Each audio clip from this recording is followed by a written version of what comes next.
Well, thanks for coming. I know it's right after lunch, so I'll try to keep you awake as best I can.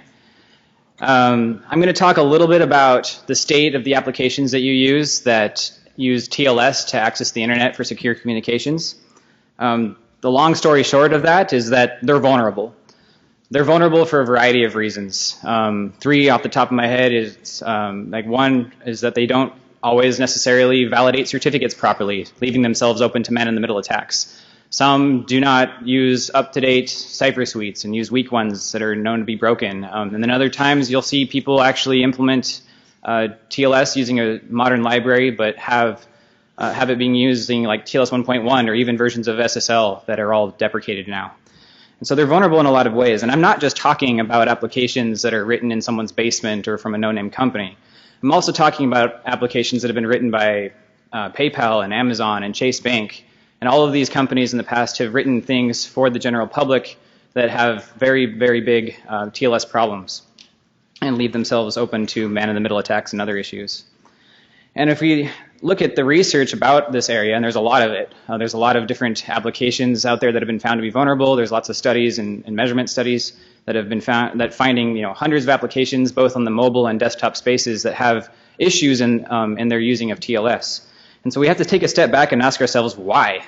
Why is it so difficult, especially in 2018, so many years after TLS has been invented and SSL before that, why is it so hard for developers to make an application that just connects to the internet securely? It's not entirely just because there's algorithms out there that become outdated over time. And as one researcher put it, it's actually the terrible design of the APIs themselves that cause a lot of these mistakes that developers make and choosing cipher suites or not doing certificate validation properly and things like that. And it's really not their fault in that sense. It's not that developers are idiots. Developers have to focus on a lot of different things, and security is only one of them, and it might not even be their priority. And most developers aren't security experts, and we can't expect them to be, and especially in the day and age that we live.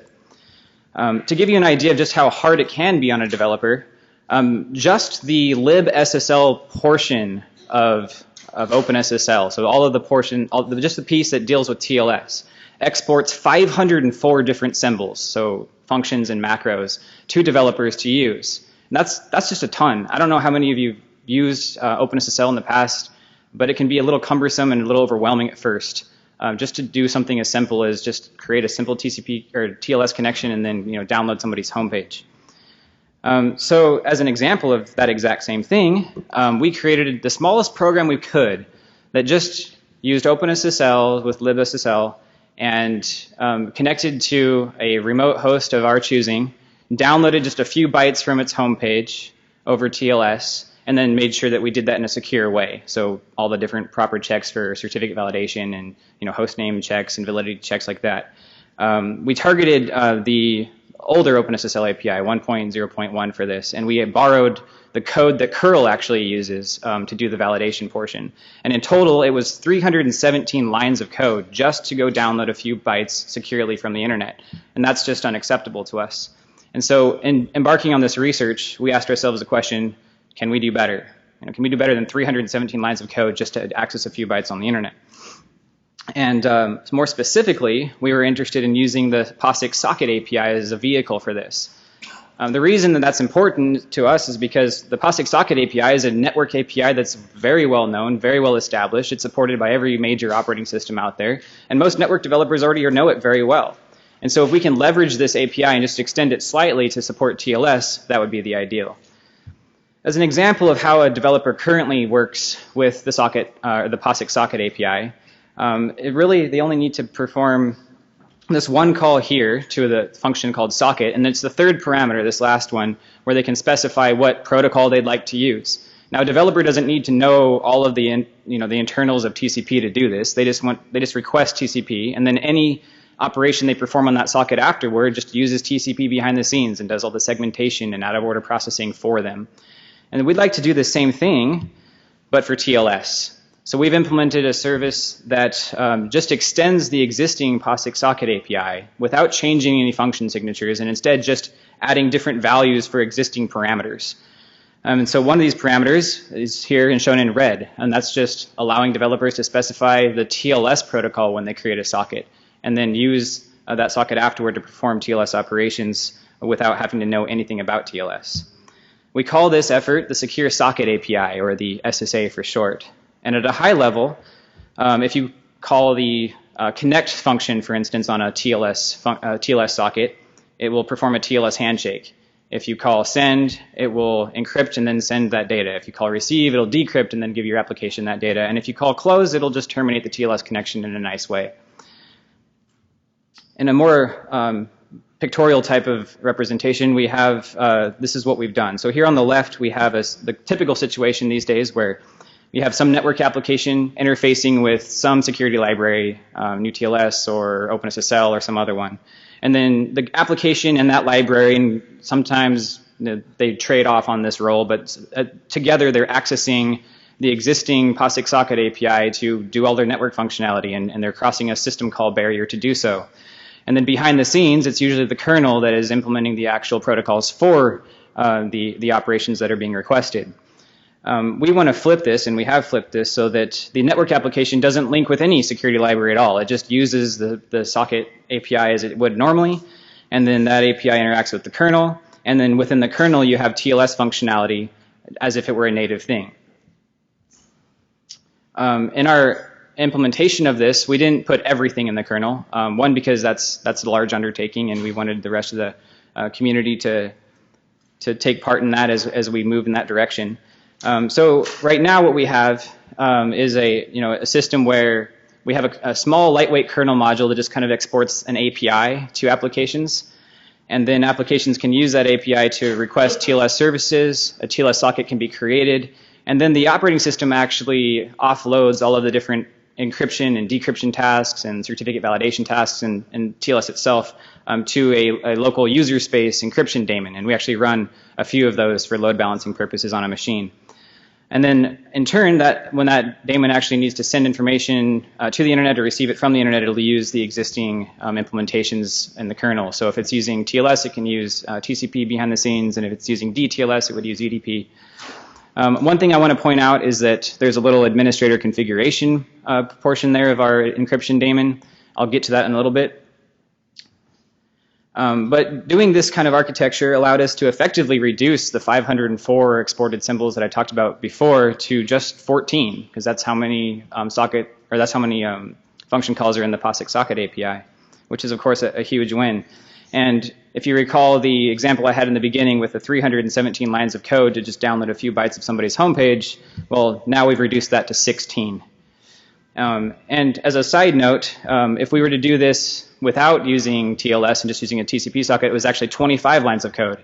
And the reason we get a little bit more reduction from 25 to 16 is because we've added a new address type, which is a host name type, allowing the system to do a DNS lookup for the user rather than having them do the DNS lookup and then connect to that IP address that resolved from it. Before we embarked on this little journey of ours, we did a little bit of recon. We wanted to make sure that we had a general idea of how TLS was already being used in the practice, and we also wanted to take a look at all of the different mistakes developers were making to help guide our decision process as we were creating this API. So to do that, we actually analyzed the top 410 Ubuntu packages on Ubuntu 16.04 that used OpenSSL for TLS connectivity.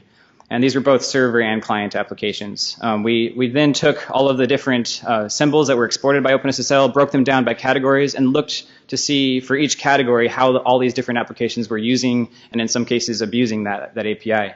The results of that particular effort are too much to go into for this talk, but if you'd like to check out our website or our paper, that has a lot more details on that. But these efforts did help us understand the kinds of options that we needed to export to developers, because not every TLS connection is going to be the same, and there are some variations in the protocol itself that export options to developers that they might need. And so we actually have a very nice vehicle for this in the existing networking API using the set sockopt and get sockopt options. So under TLS, you can create a TLS socket and then use one of these functions to set various parameters that you need for that connection. As an example of that, we have two here shown on the screen. This is an example where a server might want to specify its certificate chain, where it's located, and then also its key to use. So you would do that with a set socket operation. We've actually exported quite a few different options for developers based off the recon that we did on the apps and seeing what kinds of options developers actually needed to perform TLS connections. And you can look at all of the different definitions for these in our paper. I mentioned administrator options a little bit earlier in the talk. This was one of the fundamental goals of our project. It wasn't just that applications were vulnerable because they were being, SSL libraries and things were being, misused by developers. There was also some issues with the fact that an application that's fine and secure today might not be secure tomorrow, because maybe somebody finds an exploit in a particular cipher suite. And right now, developers or administrators are kind of powerless to deal with that. If they have an application that they really want to use that is using an outdated version of TLS, there's not much they can do. And so we'd like to provide them with an opportunity to maintain their own standards for security. And frankly, the administrators of the system have a better idea of that than anybody else. And I don't mean just administrators and power users. For the lay users that we have out there, we expect that these options can be exported to operating system vendors who might be interested in pushing updates as, let's say, TLS 1.2 becomes deprecated tomorrow, and if they want to upgrade everyone to TLS 1.3, well, we can do that using this system, providing these administrator options to them. So right now, as it stands, administrators have a few options that they can use to control the behavior of all SSA TLS connections from their machines. They can specify like what the minimum and maximum versions of TLS that they like to use. They can specify the cipher suites they'd like to pick in order of preference, and also get rid of some if they want to ban some altogether. And in this way, you can maybe see an application being able to become FIPS compliant from a case where it wasn't beforehand. And they can set all this globally for all applications on their machines. So they can also set it on a per application basis if they want to tailor individual applications to specific situations. Another thing that needs treatment here is certificate validation, since that's such a complicated task. Administrators actually have two different options when it comes to validating certificates under the SSA. They can do standard validation, which just basically employs the default OpenSSL checks as well as hostname checks and a few other things.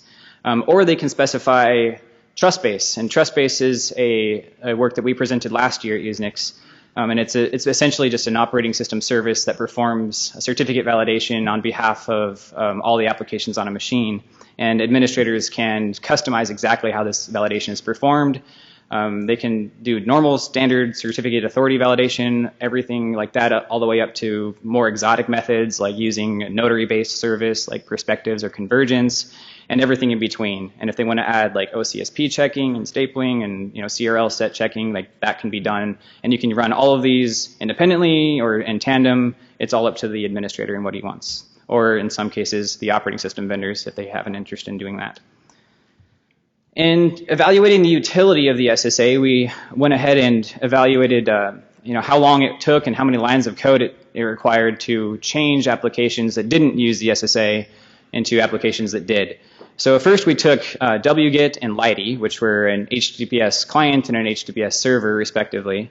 And these are applications that already use TLS, and they use OpenSSL for their TLS functionality. And we brought in two developers who had never touched TLS, had never even seen OpenSSL, and obviously had never seen the SSA either. And we had them modify these applications so that they would retain all of their TLS functionality and the configuration of control over all these things, and use the SSA instead. And in both cases, it took these developers less than 5 hours, most of which was simply them learning the code bases of these large projects.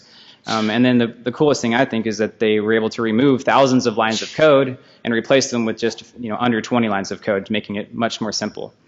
In a separate set of tests, we took an in-house web server we had developed that had never been employing TLS in any way, and then Netcat, which also has never employed TLS. And we had different developers take these applications and upgrade them to use TLS using the SSA.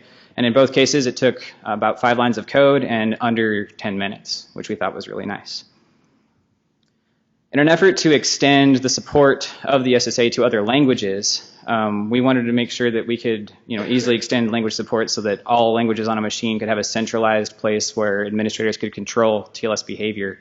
To do that, we actually got a lot of that for free. Being that we are a kernel module sitting behind the system call layer, any sort of network call is going to go straight to us, and every single application or language that uses the internet must eventually be using a network system call at some point. And so our position there allowed us to just easily support any sort of language that was trying to use the internet. As an example of this, we added SSA support to Go, Python, and PHP. Python and PHP were rather simple since the implementations we were using of those, their interpreters both used libc behind the scenes, so all we had to do was make them aware of the various constants, like the the developer options I showed you before, and the IP proto TLS flag for the socket call. Making them aware of those constants fixed everything, and they were able to create native PHP and Python applications that just used the SSA without any more modification than that. Go was slightly different because they actually make their own system call wrappers, so all we had to do for that was just make the corresponding TLS ones with less than 50 lines of code, and then Go applications could also use TLS using the dialer interface. In terms of performance versus OpenSSL, we wanted to make sure that we weren't adding any undue overhead.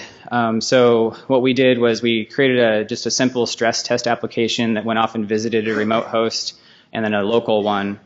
And then we created that same exact program with the SSA, and then we just kind of ran them against each other to make sure that they weren't, that we didn't add any extra overhead. And we're happy to report that we don't. It's kind of hard to see because there's actually 4 lines there, but they're on top of each other. And in both the remote and local cases, we don't add any overhead. In fact, in the remote case, we're a little bit faster. We're not exactly sure why, but we suspect that just caching behaviors might account for some of that. But yeah, we ran everything from like 1 to 100 different concurrent processes and didn't see any major problems there. But that's kind of an ongoing benchmarking effort. We also wanted to broaden the coverage of the SSA because there's a lot of admins out there who perhaps want to be using an application that perhaps won't be ported to the SSA, or maybe it's going to take a while. And so we made a little tool that allowed applications that are written for OpenSSL convert their behavior to using SSA behind the scenes. So we made a little OpenSSL emulator that overrode all of the different functions that people are calling in OpenSSL to configure their TLS parameters and to access the network. So any function that called a file descriptor, or any function that touched a file descriptor or a socket descriptor, we overrode that so that it would be using our socket calls behind the scenes. And then we also did some OpenSSL emulation for error reporting and things like that.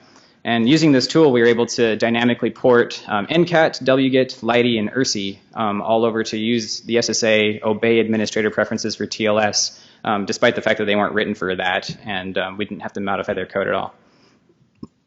So there's a lot of different outcomes from this work. They're kind of in 2 camps. One camp is just the API itself. The Secure Socket API could have many different implementations, but we've chosen one. And these general benefits are that we can now allow developers to create TLS connections very simply using an API they already know. And then 2, we allow administrators to control all of the different TLS configuration settings for those applications that are using that SSA API. And then on the implementation side, as you saw, it's really, really easy for us to add language support. All of the different language modifications we made took less than a day. And in many cases, it was just like less than 10 lines of code because it was just adding constants, definitions, and things.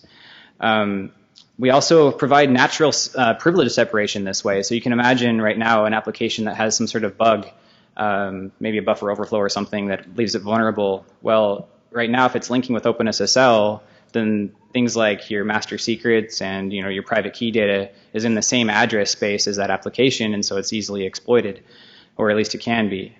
With the SSA, we actually get to leverage the fact that we're behind the system call boundary, and there's a really nice long amount of work that's gone into making sure that that's a very secure layer. And all the private key data is actually in a totally different address space. So if your application gets compromised, your key data is not necessarily at risk, or at least not as easily at risk. We also support various different alternative implementations if desired. Our kernel module doesn't necessarily dictate how the encryption and TLS configuration is performed. We just have to export an API and then use Userspace daemons, and so if someone wants to create an alternative implementation, that's totally up to them. In fact, there's lots of different options there, like a total Userspace implementation too, which would have different benefits. But in conclusion, the Secure Socket API is a nice little API that enables developers to secure their connections using TLS, using a known API that every network developer already understands. and in ways that you as a user or administrator can control. Thank you.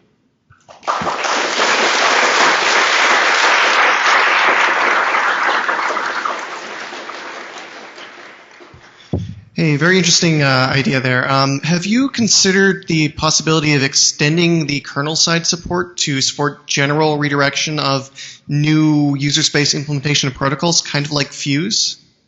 I've considered that briefly. I think that that's something that I would definitely be interested in going, but we haven't done anything like that.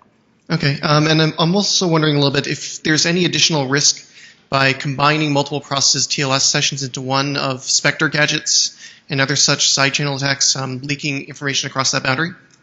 Probably. I haven't looked too much into that. We're still working on making sure that there are less issues there. Like obviously having one daemon that's doing all of your TLS connections has some issues with the centralization aspect. We do have options currently to just isolate those, so you can have one daemon per application, so there's a little bit more isolation there. But yeah, there are some additional security analyses to take place. Thank you. You already started touching on the question that I was about to ask. Do you foresee any challenges that come with the developers using your API and intentionally or not reusing the keys for multiple applications and multiple scenarios? So like session keys or just like actual like private keys and things? Yeah, private keys and certificates, yeah. Well, we do allow them to specify what keys they're using, but the administrator can override that if you'd like. Every time there's a conflict between a developer's wishes and an administrator's, we change that. So if system administrators and operating system vendors were on top of that, we could probably avoid that a bit more. But I don't have any protections currently in there that'll just say, like, no, you've used this private key for too long. That's an interesting idea, though. We could perhaps implement something like that. And a quick second question, if I may. I didn't really see the list very carefully, didn't look at the list very carefully, but one of the things that is often handy is to use select and poll in the more complicated servers, yes, and not just accept. Do you have any, how does your code work with that? Yeah, so we actually implement the Userspace daemon almost like a proxy internally, and so we actually get the ePoll and select and functionality for free. We've tested that. We actually have a test file where it's a web server that's event-driven using ePoll, and it works just great with the SSA.